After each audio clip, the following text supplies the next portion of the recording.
मध्य प्रदेश के अंदर 194 कुल एक्टिव केस बचे हैं। रिकवरी दर हमारी 98.82%। वहीं हमारी टेस्ट की संख्या जो हमने तय की हुई है और टेस्ट की संख्या हमारी संकल्प को भी दर्शाती है। 70,000 के आसपास हम प्रतिदिन टेस्ट कर रहे हैं और पूरी कोशिश है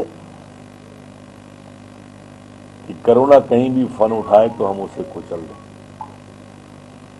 मुख्यमंत्री जी स्वयं समीक्षा कर रहे हैं। अभी 10:30 बजे से माननीय मुख्यमंत्री जी पुनः कोरोना की वर्चुअल और एक्चुअल दोनों स्थिति में समीक्षा करने वाले हैं।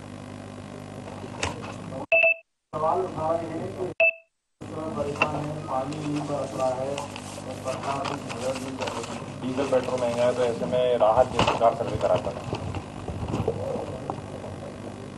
किसानों की बात जब भी कमलनाथ जी करते हैं तो मुझे बहुत ही अजीब सा प्रतीत होता है।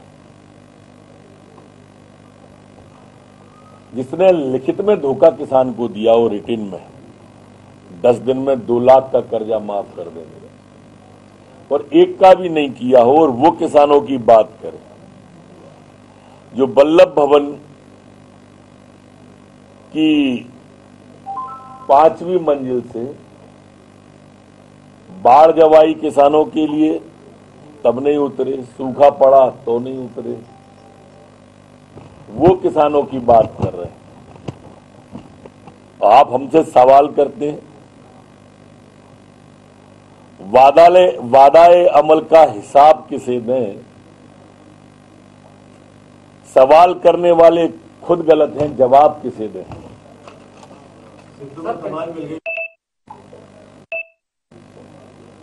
उनकी पार्टी का आंतरिक मामला है वैसे तो, लेकिन एक बात जरूर समझ में आई।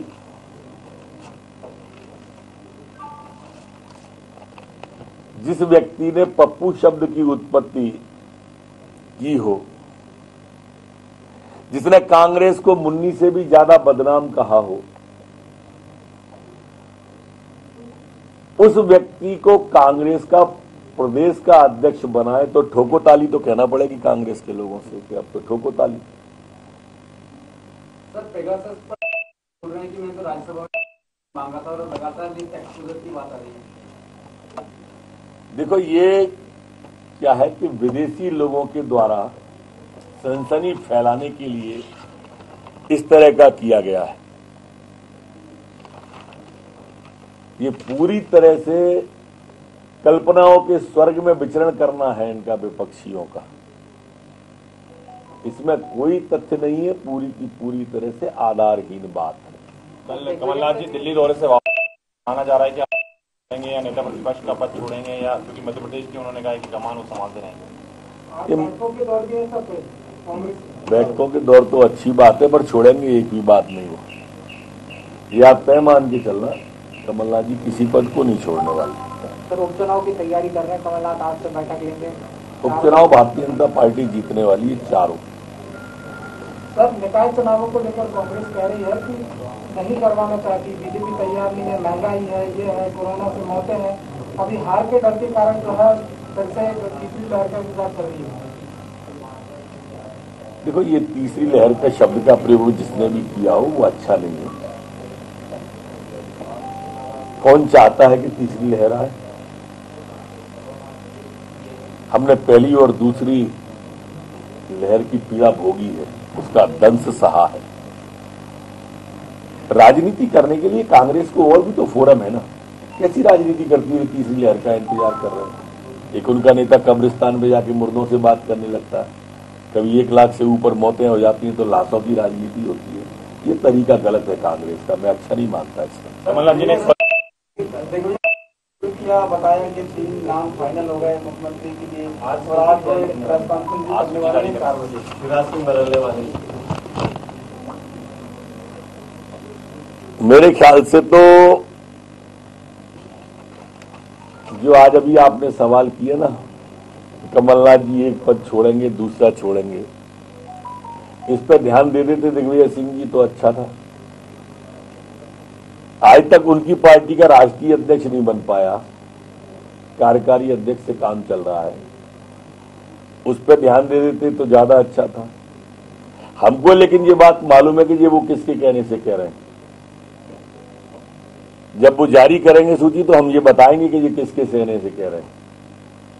कमलनाथ जी ने पत्र लिखा राज्यपाल को, कहा कि बताया जाए विधानसभा अध्यक्ष के चुके कि वैक्सीनेशन के बगैर किसी को अंदर एंट्री नहीं होगी, तो फिर जनता के मुद्दे कहीं नहीं आएंगे। सब देखो, मैंने कहा कि लोकतंत्र में संवाद एक सशक्त माध्यम होता है और फ्लोर हमें चर्चाओं के लिए मिला है। जनहित से जुड़े मुद्दे सकारात्मक चर्चा के माध्यम से विपक्ष को उठाना चाहिए, सरकार जवाब देने को बाध्य करना चाहिए। मेरे ख्याल से कमलनाथ जी जानते हैं कि अब कोई ऐसा बर्निंग इश्यू रह नहीं गया है, इसलिए उन्हें लगता होगा कांग्रेस ही अपने आप में बर्निंग इश्यू बनी हुई है। तो 100 रुपए की बात जो उनके साथ ये उनकी निजी राय हो सकती है। बिजली कर्मचारी प्रदर्शन कर रहे हैं, केंद्र सरकार के खिलाफ प्रदर्शन में जा रहे हैं, आज 2 घंटे हड़ताल पर भी हैं और उन्होंने केंद्र का क्या है उसमें? केंद्र का क्या है? प्रदर्शन है। अच्छा, देश विद्युत सुधार अधिनियम 2021 लाने की बात है, निजीकरण का आरोप लगा रहे हैं। विद्युत व्यवस्था अच्छी कैसे हो, इस पे उनको भी ध्यान देना चाहिए, हमको भी ध्यान देना चाहिए। जहां तक समस्याओं का सवाल है तो सब चर्चा के लिए तैयार है, बैठ के समाधान होना चाहिए।